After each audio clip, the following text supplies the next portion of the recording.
Hello everyone and welcome to today's lecture. So today what we're going to be talking about is a very important application of number theory, and this is specifically the application to what's called cryptography. Number theory plays a key role in cryptography, which is the subject of transforming information so that it cannot be easily recovered without special knowledge.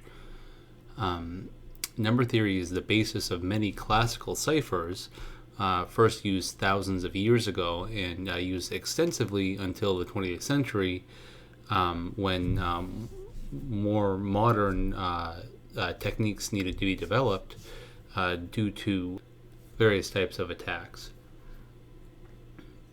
So the first type of cipher that we'll talk about today, or cryptographic method that we'll talk about today, is called a Shift Cipher, which was first brought into use classically by Julius Caesar,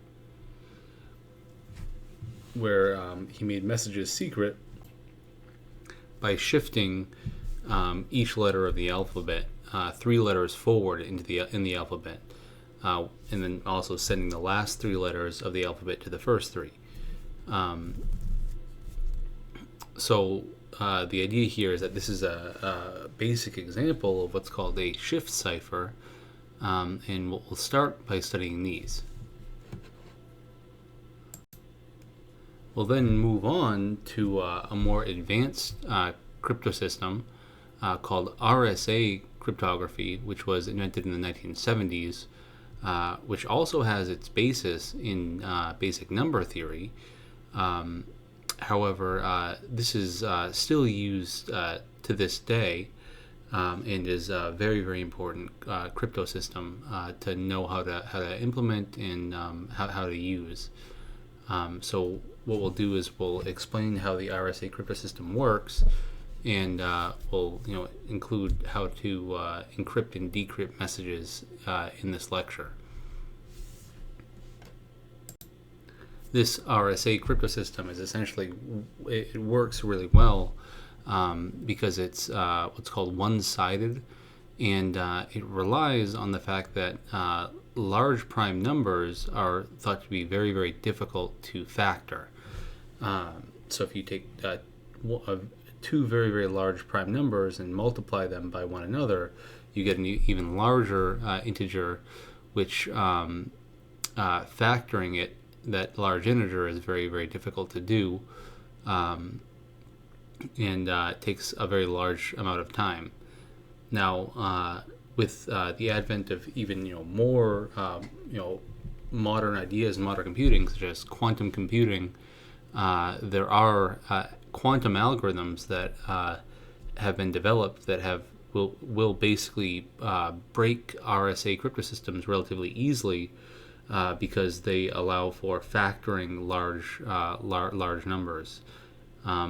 But until this happens, until quantum computers become more effective, RSA cryptosystems will still be very effective cryptosystems to use. So let's start with the Shift Cipher and discuss exactly what this is and what it corresponds to mathematically. So the idea here is the following.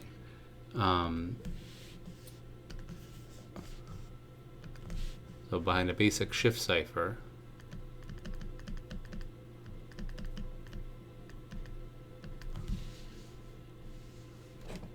we have that what we're going to be doing is replacing each letter in a given message by an element of the modular integers mod 26.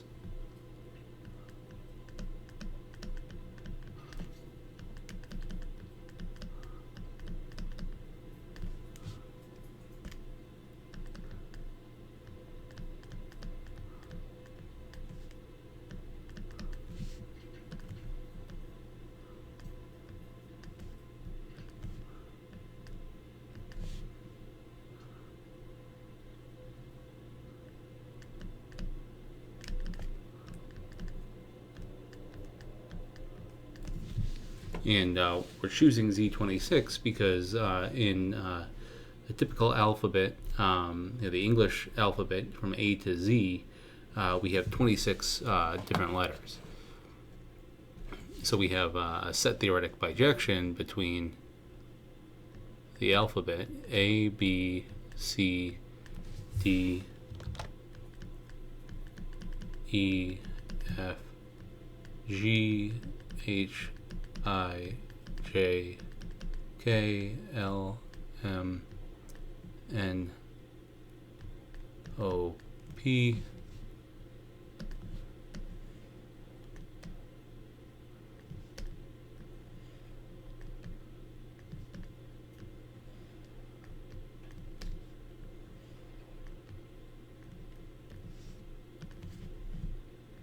Q, R, S, T, U, V, W, X, Y, and Z.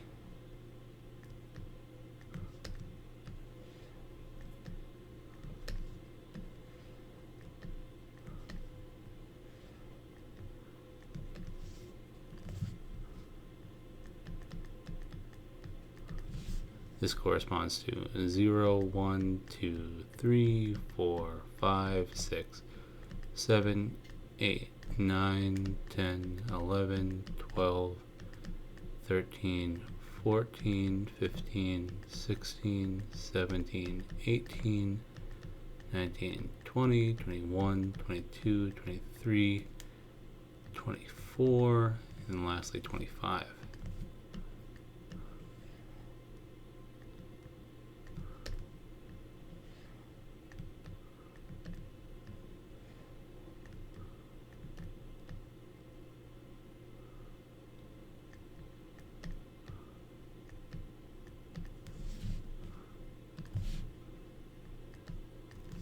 So we have a bijection between these two sets, which means that any word or combination of words, just with these letters themselves, and we're not adding in capitalization or exclamation points, or any other symbols, but you can expand this to other symbols if you want. And the idea here is that if we have a given letter in a message, so say that X is a letter, and we'll use capital letters for the message letters, and we'll say that lowercase x is some letter in our message.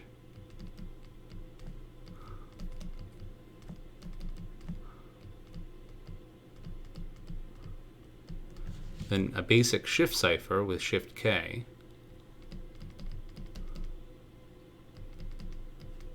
where K is some integer in Z26, is going to be a function of the form x plus k mod 26, where the initial the shift cipher that Caeser used with the shift of 3 forward would have a k value of 3.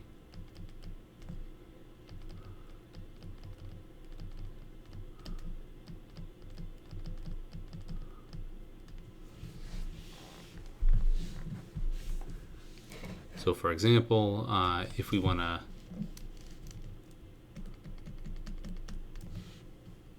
encode the message help,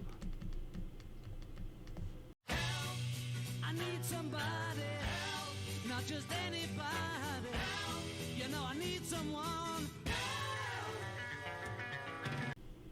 We first have to write down what this is in our listing of numbers. And this is going to be 7, 4, 11, 15.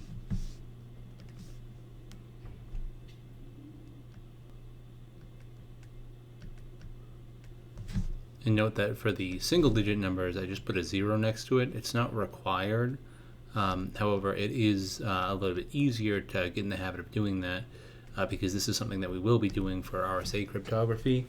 and it also provides a nice consistent structure in regards to the number of things in our alphabet. So what we do is we apply the function, our Shift Cipher, which is to each one of these letters. We do f of x is equal to x plus 3 mod 26, which is going to give us the string 10, 7, 14, and 18, which directly corresponds to the string of letters K, H, O, S. So the message costs, or KHOS, would be sent out as our encrypted message. Now to decrypt this message, we have to apply the inverse of this function f mod 26, or the inverse of the function x plus 3 mod 26, which is going to be the function x minus 3 mod 26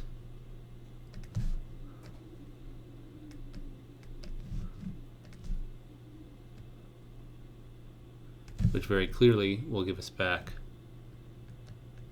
7, 4, 11, and 15, which translates to the message help.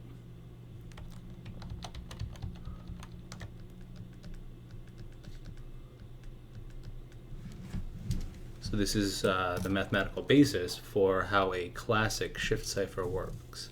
And the idea is that you can use any value of k mod 26 for your shift. However, I probably wouldn't use 0 because this is just going to give you the identity function, which is not going to encrypt the data at all. So the idea here is that we want to define for a general cryptographic algorithm something called a key, and the key is very aptly named because we say that the key for a given cryptographic algorithm is the thing that you need to unlock the decrypted message. So the definition of a key is the following.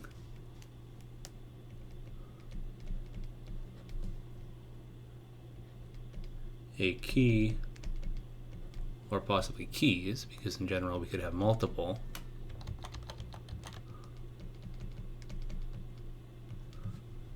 is one or many, if we have multiple keys, pieces of information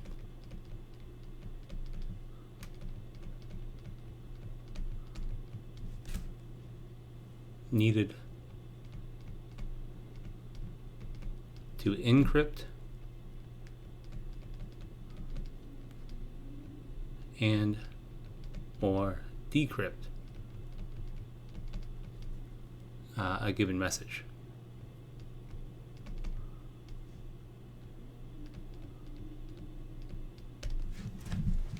And for the classical Shift Cipher that we just discussed, right, the key is the shift.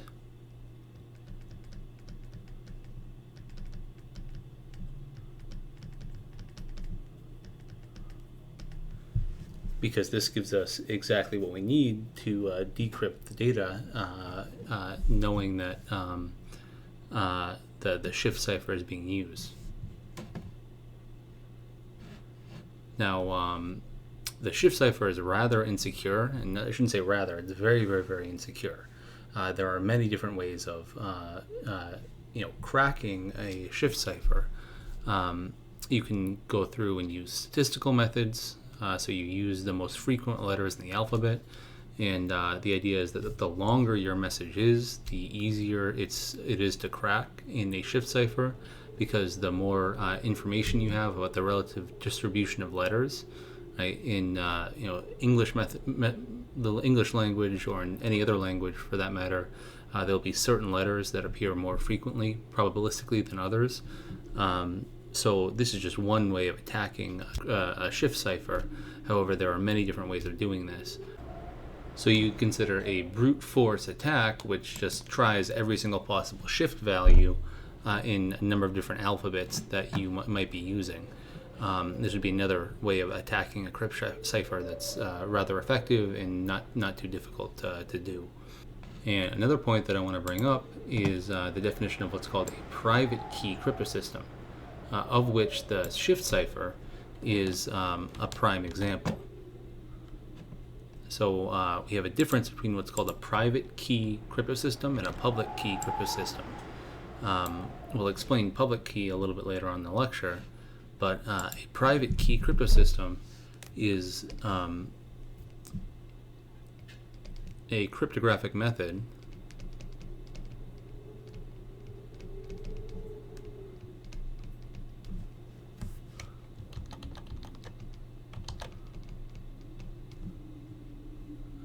in which knowledge of the encryption key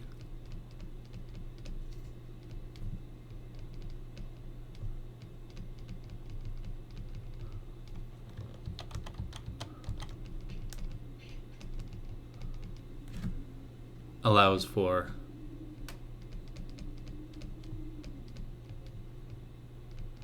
quick and easy decryption of data. So the shift cipher is an example of this, because if you know the key or the K value, you can very, very quickly decode any message in the system.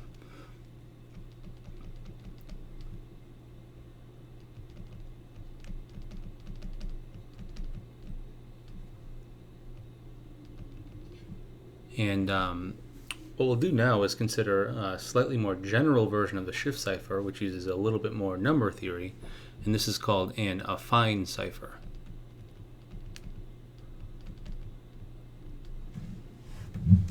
Which is based on affine functions.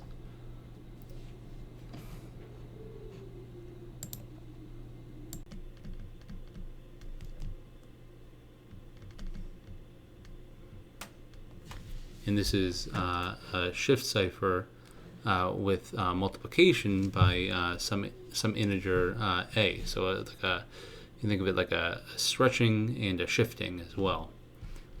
So this is given to us by the function f of x is equal to a times x plus k mod m, where we're working in ZM. So M is the size of our alphabet. In the case of 26 letters, like before, we have that we're going to be working in Z26, so we'll be taking a modulus of 26.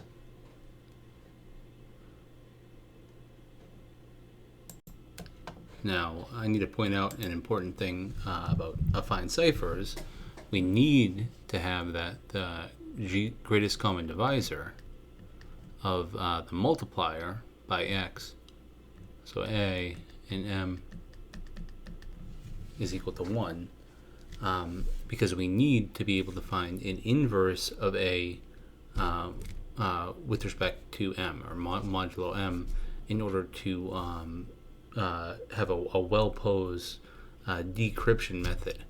In other words, this function f needs to be a bijective function from Zm, right, into Zm, because we need to be able to get back the original message.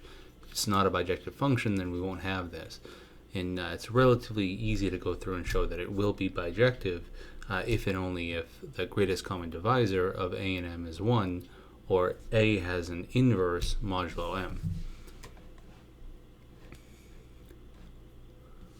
To decrypt an affine cipher, this inverse function is going to be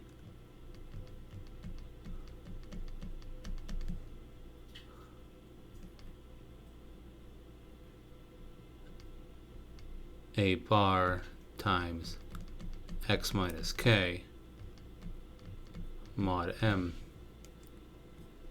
where a bar times a is congruent to 1 mod m.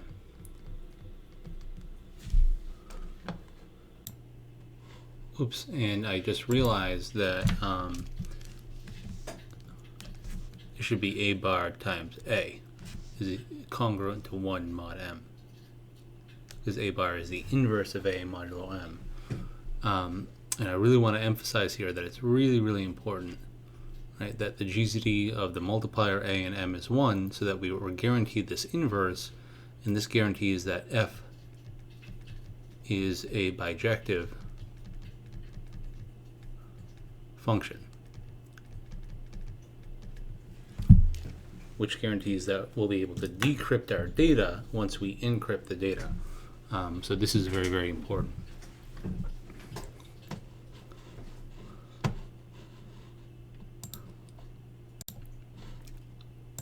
So let's see how this plays out in an example. And we'll consider the same message, help.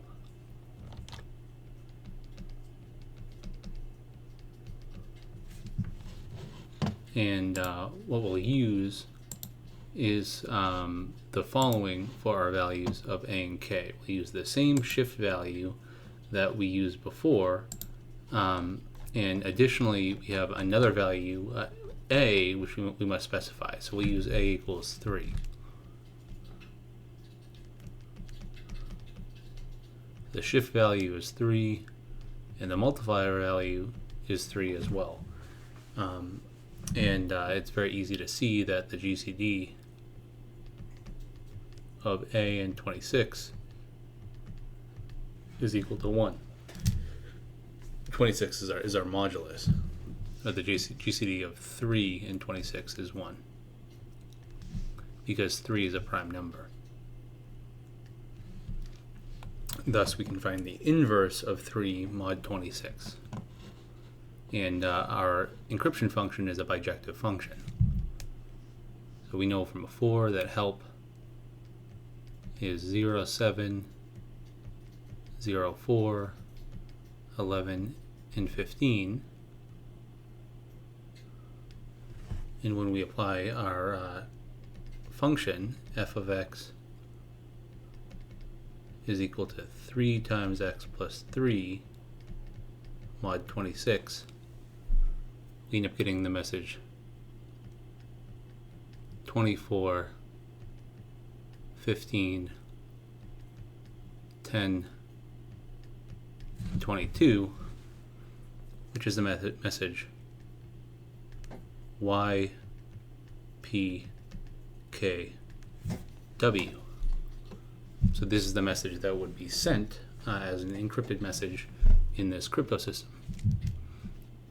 If we receive the message YPKW, or 24, 15, 10, 22, we can apply the inverse function, which is going to be the inverse of 3 mod 26 times x minus the shift value. And we know very, very quickly how to solve for the inverse if we know the original modulus and also the original a value. We're looking for the inverse of 3 mod 26, which is going to be 9.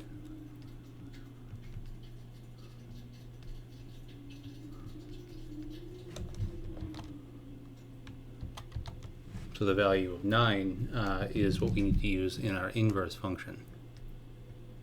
So we 9 times x minus 3 mod 26.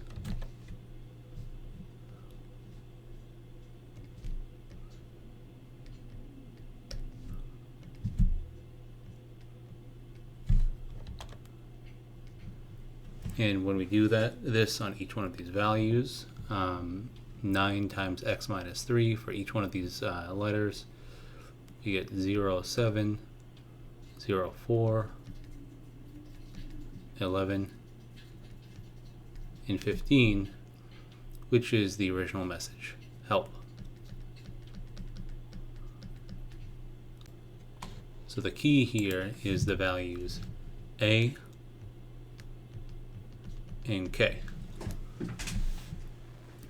So we have two separate pieces of information that we need for the key in an Affine cipher. And so let's consider another example, slightly more complicated. And this example is going to be applied to, say, using an Affine cipher to manipulate real-world data. Specifically, let's consider what happens when we do the following. So any video can be, in all videos, are directly described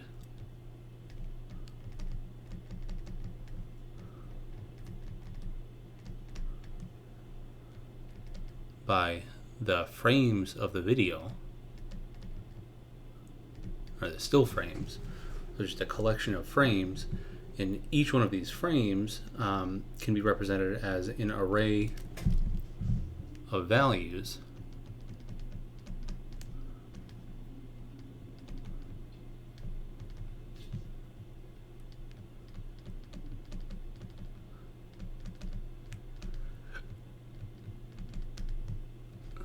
representing the pixel information for each individual pixel of the frame. And this applies both to color images or color videos and to black and white videos.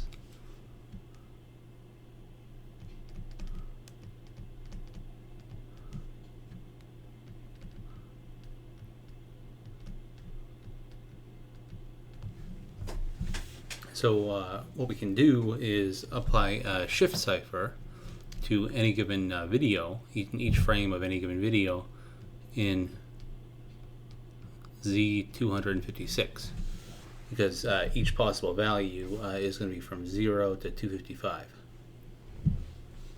And so what I did was go through and write some Python code to apply this Shift Cipher to the previous video of the Beatles singing Help. And it's also possible to do this process to the audio as well. However, I'm not going to do this because I'm not going to subject you to listening to the garbled audio that you would get when you encrypt an audio file. However, it remains possible, and we can do this exact same thing. So in the following video, right, what we're going to see is a comparison of the original video with a classic Shift Cipher with A equals 1. So there's no multiplicative factor, just a shift of 100 in Z256 for the color values of each pixel. And then different affine ciphers with different A values. And you notice that each one of these A values is a prime number.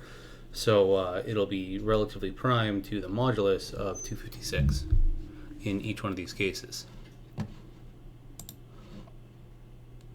Help, I need somebody help, not just anybody help, you know I need someone help.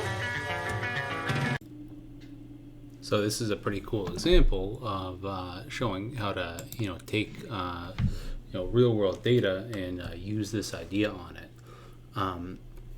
And the idea here is that it's relatively straightforward to implement. So I've included the Python code on our course page so that you can kind of take a look at this and maybe experiment on your own with your own videos if you want to.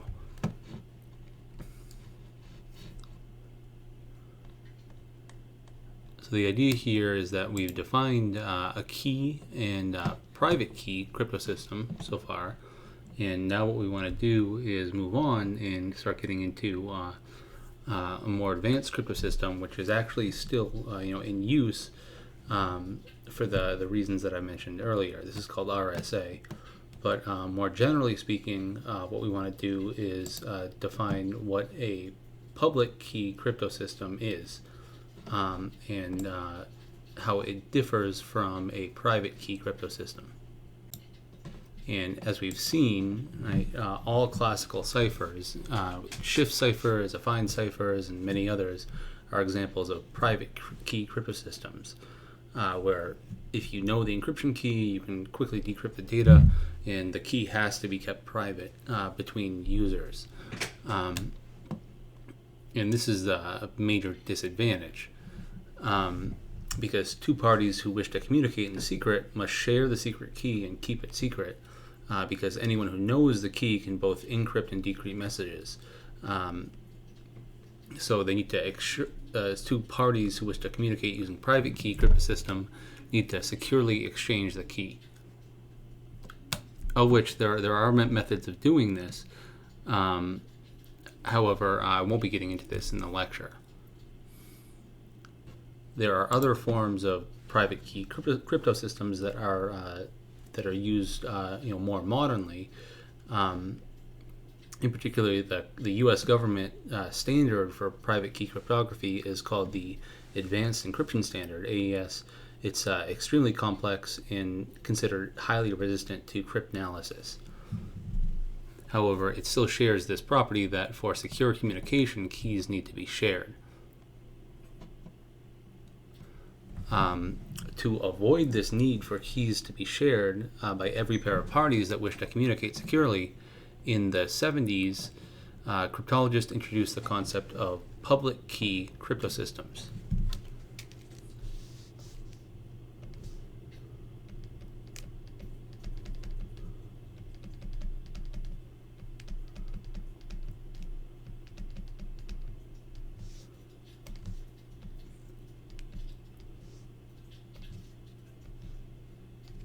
And simply put, a public key cryptosystem is one in which knowing how to encrypt messages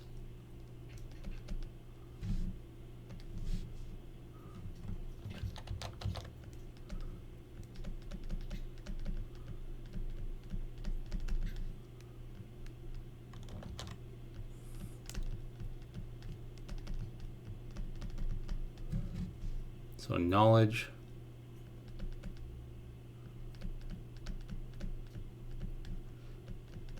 of how to encrypt messages uses what's called a public key,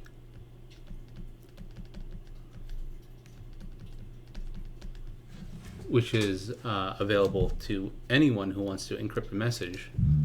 And the main idea here is that it should not allow, or does not allow,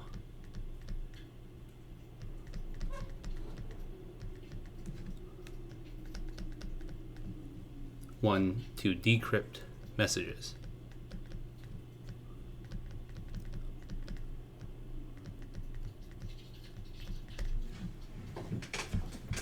So public key cryptosystem uses a public key that is known to everyone. Anyone can know, and anyone can use this public key to decrypt a message, or sorry, to encrypt a message. But you can't decrypt with the public key. The only one who can decrypt is the person who has what's called the private key.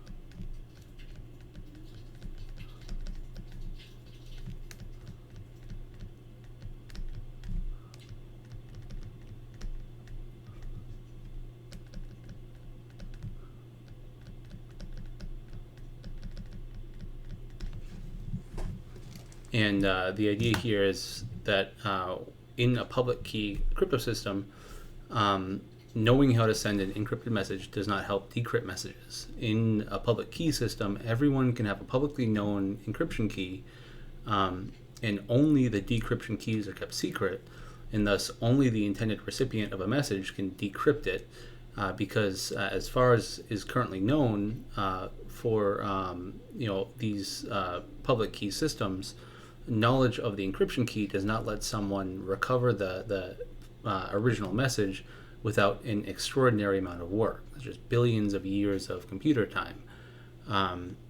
So this is the idea behind the public key cryptosystem. And this is important because it's the idea that, essentially leads to, if we have such a cryptosystem, we can do online transactions securely, and all sorts of things that you might want to do online. So the first public key cryptosystems were invented in the mid 70s, and many additional public key cryptosystems have been developed since. We're going to introduce one of the most commonly used cryptosystems, known as RSA. And I also want to just emphasize that the other public key cryptosystems will play an important role in the future when advances in computing may make the RSA cryptosystem obsolete. And I mentioned this before with quantum computing. Also, if certain theorems are proven or figured out regarding the distribution of prime numbers, then the RSA system will no longer work well, because the whole idea is that it's based on the difficulty of factoring very large integers into its prime components.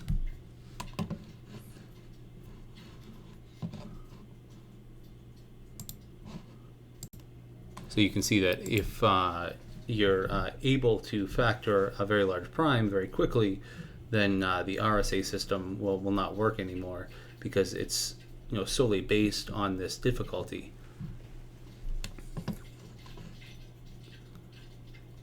The one issue that you sometimes have with public key cryptography is that it has this disadvantage where encryption and decryption can sometimes be time consuming, and the idea is that for many applications this makes public key cryptography impractical, because if you have a large amount of data that you have to encrypt, and your encryption method and decryption method takes a long time, then this is going to be not feasible to do, in which case you'd use a very good private key encryption algorithm instead.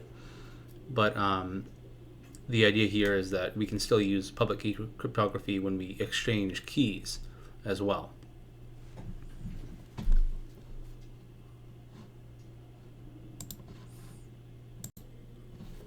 So RSA is what we're going to look at in this lecture. However, there's another good method called elliptic curve cryptography, which is also a good example of a public key cryptosystem. And this is based on the structure of elliptic curves over finite fields. But so we can go through and describe some stuff about the RSA cryptosystem now. In 1976, 3 researchers at MIT, or the Massachusetts Institute of Technology, Ronald Rivest, Adi Shamir, and Leonard Edelman, introduced the world to this new public key cryptosystem called the RSA cryptosystem, from the initials of its inventors. And as often happens in cryptography, the system had actually been discovered years earlier in a secret government research in the United Kingdom by Clifford Cox. And he wasn't able to make his invention known until the outside world until the late 1990s, when he was allowed to share several classified documents from the early 70s. So the history behind this is actually quite interesting.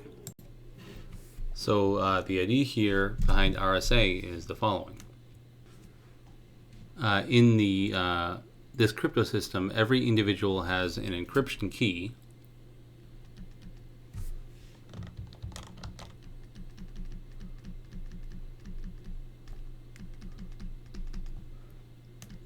and this encryption key is a tuple of pairs, N and E, where N is a large integer that can be factored into 2 large primes. P and Q. And E is an exponent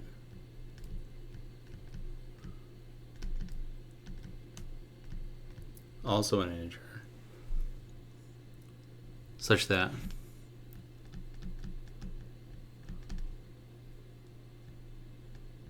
the greatest common divisor of E and P minus 1 times Q minus 1 is equal to 1. Or the exponent E has to be relatively prime to P minus 1 times Q minus 1, where P and Q are the prime factors of N.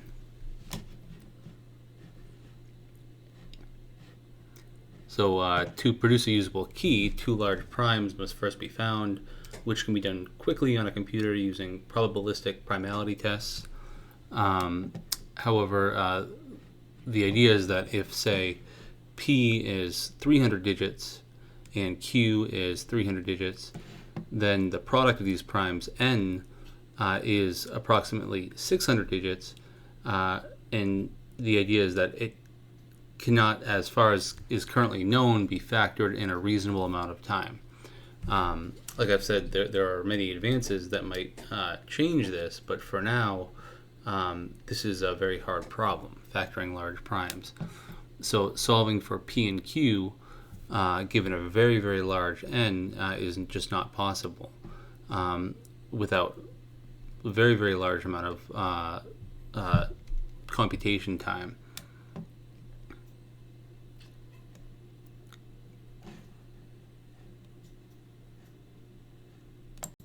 So the question is, how do we encrypt in RSA? Well, we take our letters. Let's say this is going to be different depending on what the alphabet that you're dealing with is. But let's say we have A through Z, like before, and we translate each one of these letters into a number. In this case, from 0 to 25.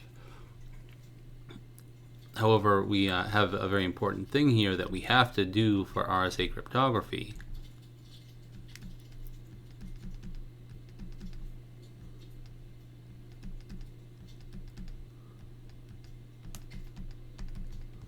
We have to make sure that we append a 0 in front of any single digit numbers. So A is 0, 0, B is 0, 1, C is 0, 2, 0, 3, 0, 4, 0, 5, 0, 6, 0, 7, 0, 8, and 0, 9, and then K starts the first two-digit expressions, and then the rest are like before for the Shift Cipher. So Z here is at 25. So what we need to do is take our message and represent our message as a string of these values. And then so we have our message. We take our message,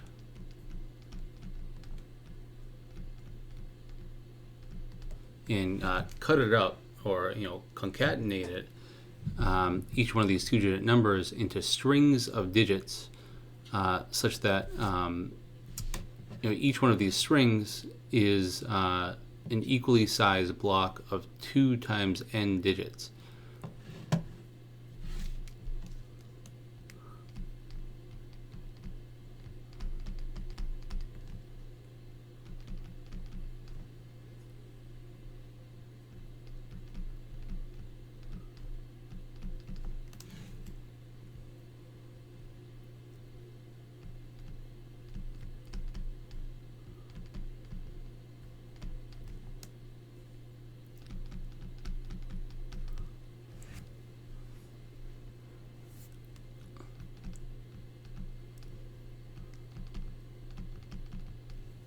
Where 2 times n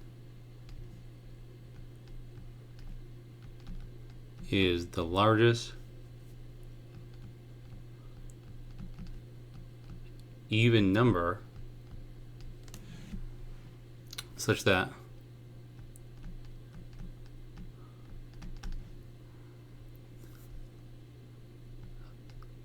two, 5, 2, 5, 2, 5, and so on and so forth does not exceed n.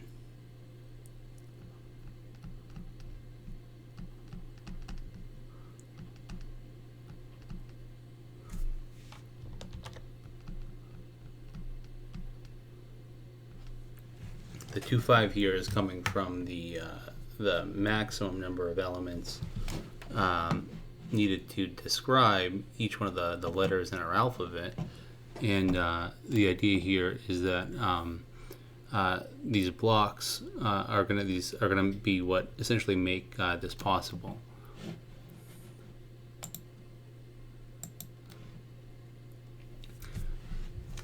And the last step here is that we take each one of these blocks. Let's say we have k blocks.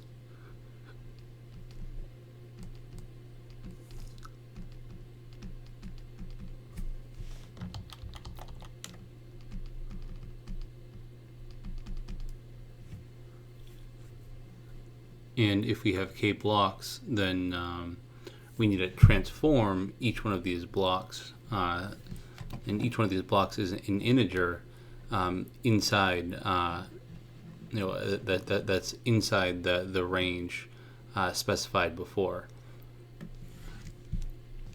So encryption happens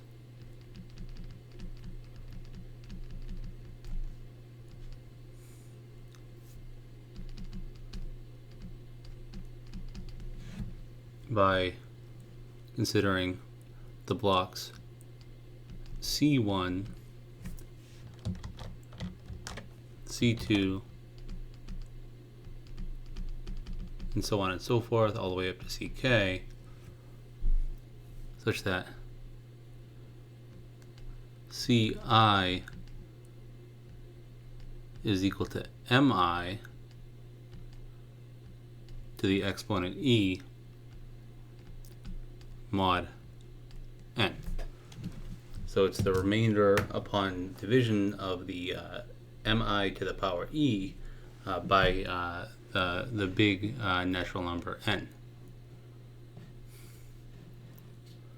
And to calculate these, we directly can use in our computer algorithm fast modular exponentiation.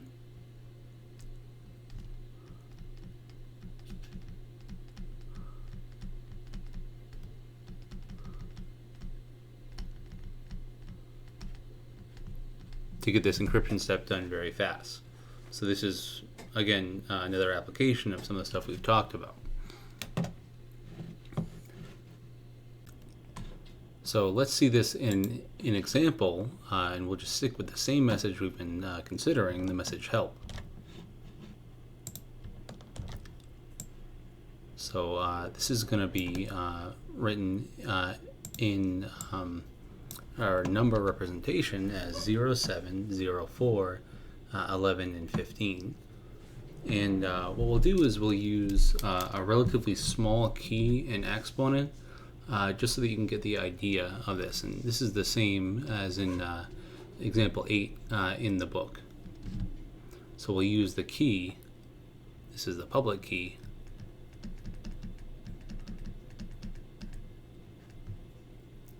Of NE, and N will be 2, 5, 3, 7, and E will be 13. In practical applications, the value that you use for N has to be very, very, very large. It should be so large that it shouldn't be factorable easy, so the idea is that if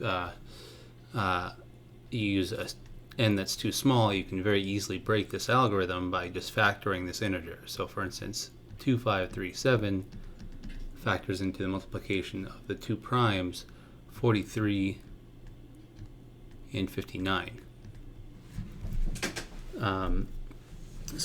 Once you do this, you've essentially broken the algorithm but this small prime will just be used to give an example of how this is done.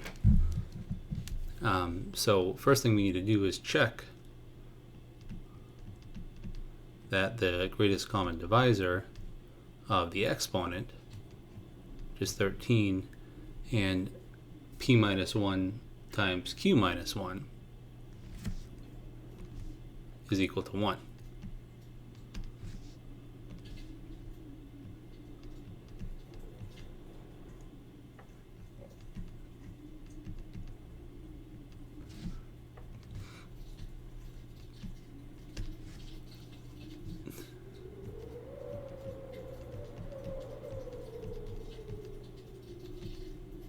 So this is the GCD of 13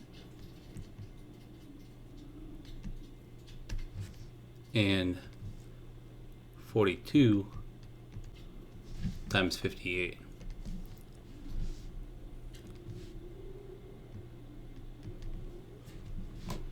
And this is relatively easy to check and see that this ends up being 1.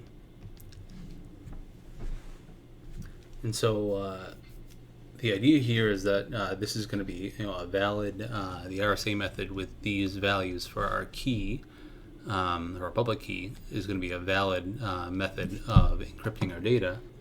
And we'll see why, right? This is a necessary condition a little bit later on. This condition is necessary for the decryption of the encrypted data. But for now, we'll just focus on encryption using the algorithm that I just presented. So to encrypt, we need to translate these numbers into the blocks mentioned before. And because we're using an alphabet with 26 characters in it, we're going to choose the simplest thing that we can do, which is to take this message and decompose it into blocks of 4, because 2525 is less than 2537, which is our public key, or the first element in our public key, which is less than 252525. So the idea here is that this is saying that we need to decompose our message into blocks of 4 digits, because of the fact that 2525 is less than 2537, which is our key. And when we do this, we obtain the blocks, the message help 0704 and the block 1115. And the idea here is that we can now go through, right, and encrypt each block using the mapping. This is block M1, this is block M2. The mapping CI is equal to MI to the E mod N, or M I to the 13 mod 2537. So M1 is 704, so C1 is going to be the value 704 to the 13 mod 2537,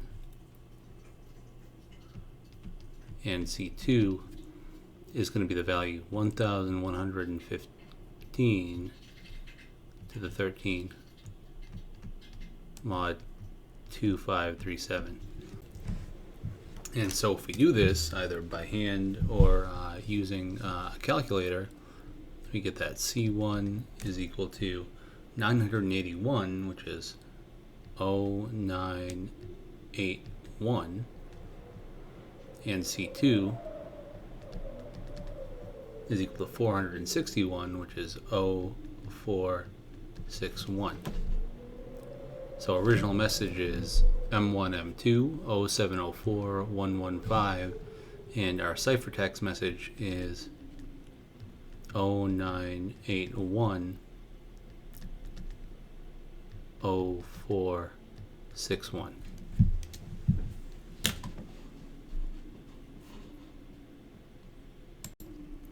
And so suppose we receive a given message with a given public key, N and E.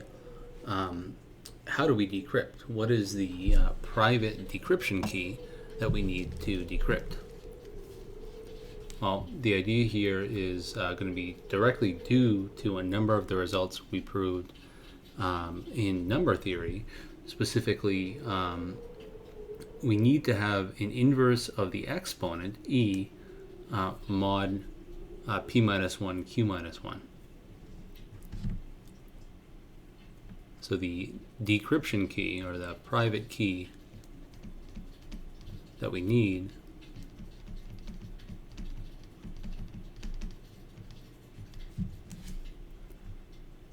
and this is going to be the inverse, we'll call the private key D,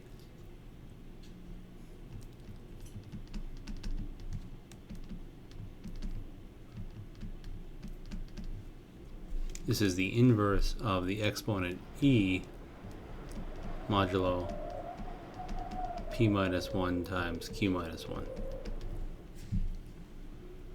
And this is guaranteed to exist because the GCD of E and P minus 1, Q minus 1 is equal to 1, or these two values are relatively prime.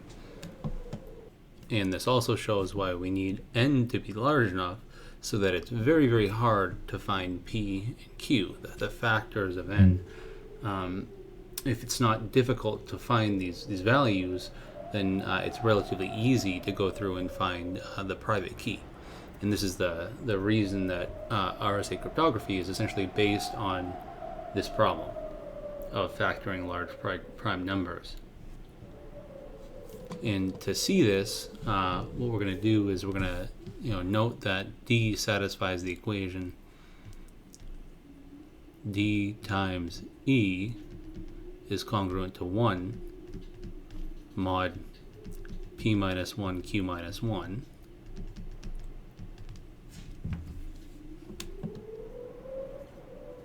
And this means that there exists an integer k such that D times E is equal to 1 plus k times P minus 1 Q minus 1 from our definition of congruences.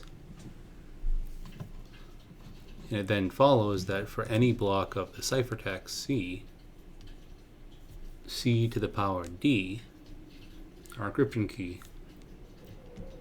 is congruent to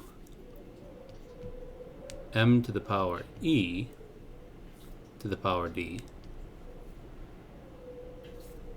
which is equal to M to the power D times E,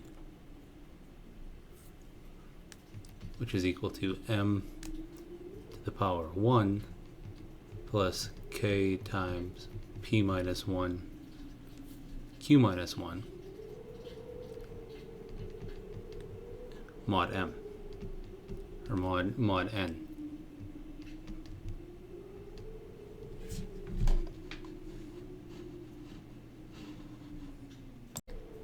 And finally here we have that by Fermat's little theorem,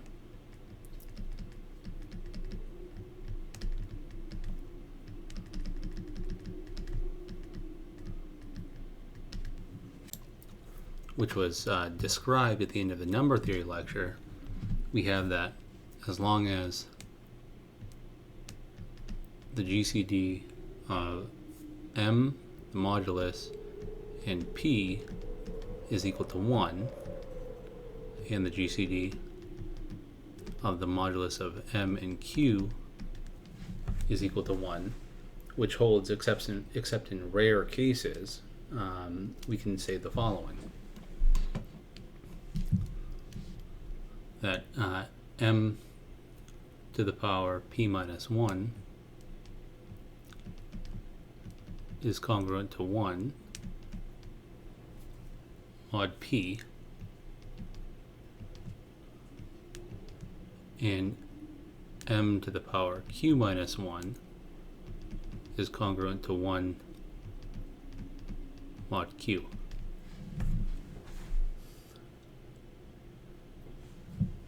And what this means then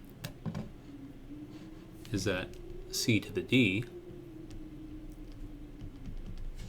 which we showed before, is congruent to m to the 1 plus k times p minus 1 q minus 1, where k is guaranteed to exist, can be rewritten as m times m to the power p minus 1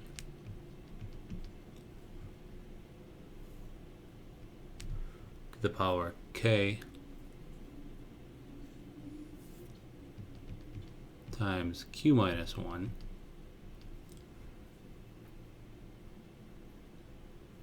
which is equal to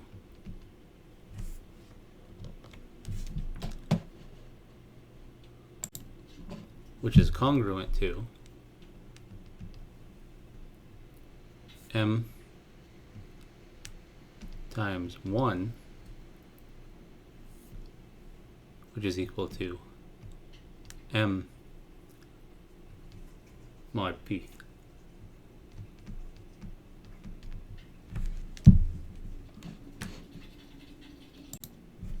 Likewise, by the same line of reasoning, c to the d is congruent to m times m to the q minus 1 to the k times p minus 1, which is congruent to m times 1,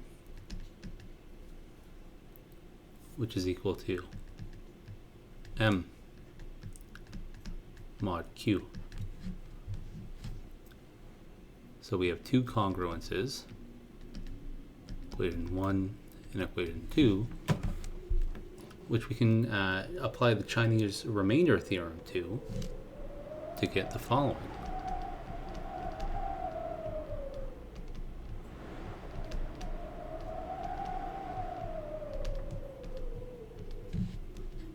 That c to the d is congruent to m mod p times q. So this is why D is the key, the private key for decryption in this case. We've just shown that C to the D, or if we have this D value, then we take our ciphertext, we raise it to the D power, and we take the modulus of it with P times Q, which is our N, the public key. And what we get back is our original message that was sent in this system. So let's move back to our example and see how to decrypt our message. Let's say we're using an Rsa Cryptosystem, and we receive the message 09810461. And the public key is 2537 and 13. Well, we know that the private key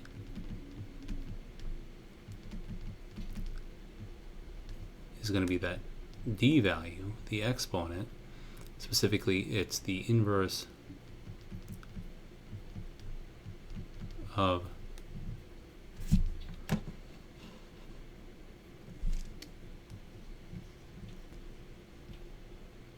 E modulo P minus 1 Q minus 1. So it'll be the inverse of 13 modulo 42 times 58, which is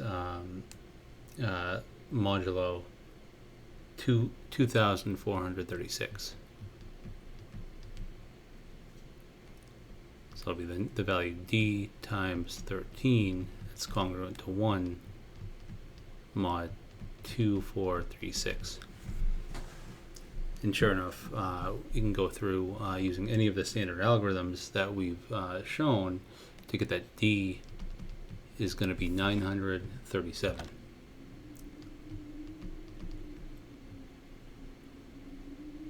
So this shows that we really can't know these prime values P and Q, or we shouldn't be able to figure out these prime values P and Q if we want to keep our messages secret. But the idea here now is then to go through and calculate the original message, which we just went through and showed using a combination of really all the number theory stuff we've done, that M1 is going to be 981 to the 937 mod n, where n is 2537, and M2 is going to be 461 to the 937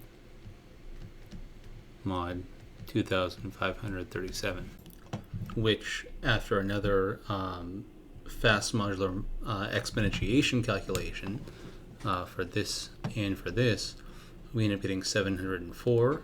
M1 is 704 and M2 is 1115, which translates to 0704 1115, or the message H for 07, E for 04, and then L for 11 and 15 for P. So this is very, very neat, and I think very clearly shows in general how to both encrypt and decrypt using RSA and these example primes. However, there's nothing special about the example that we used here. You can pick and choose your own primes, P and Q, to construct your own examples if you want to kind of test this out and see this algorithm done out. But this will conclude the lecture video. I hope you learned something and that you had a fantastic day.